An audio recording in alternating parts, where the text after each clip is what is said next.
Hi friends, welcome back to our channel. இன்னைக்கு moms குக்கிங்கில் நம்ம பார்க்க போகிற ரெசிபி முருங்கைக்காய் சாம்பார் அவரைக்காய் பொரியல். கடாய் வச்சுட்டு கட் பண்ணி வச்ச அவரைக்காவை போடணும்.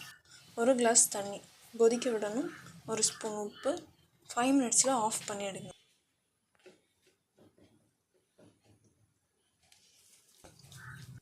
சைட் பை சைடு சாம்பாருக்காக 1 கப் தோரம் பருப்பு குக்கரில் வைக்கணும்.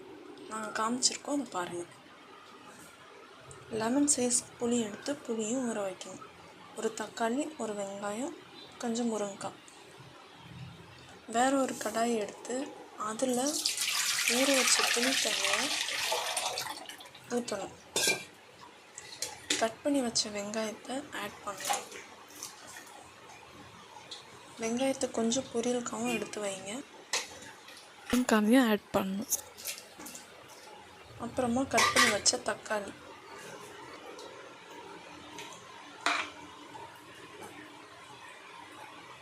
ஒன் ஸ்பூன் சால்ட், கொஞ்ச நேரம் விட்டுட்டு அதுக்கப்புறமா 1 ஸ்பூன் சில்லி பவுடர் பாயில் ஆக விடுங்க. நல்லா பாயில் ஆகி வந்த அப்புறமா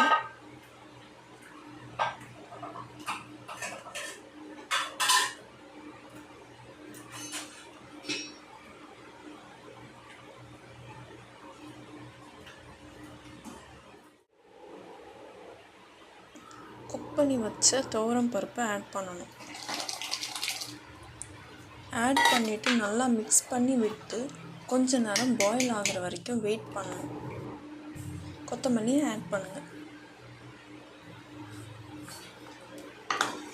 நெக்ஸ்ட்டு முருங்கைக்காய் சாம்பாருக்காக தாளித்து ஊற்றணும். கடாய் வச்சுட்டு 3 ஸ்பூன் எண்ணெய்,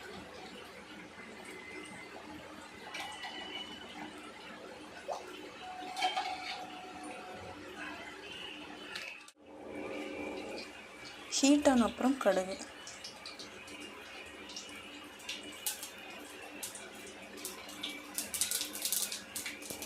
கட் பண்ணி வச்ச பேலன்ஸ் இருக்கிற வெங்காயத்தை ஆட் பண்ணுங்கள்.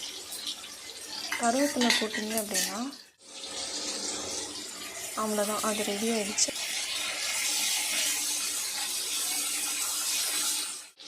தாளிச்சதை சாம்பாரில் எடுத்து ஊற்றணும். சாம்பார் ரெடி. நெக்ஸ்ட்டு பொரியல்.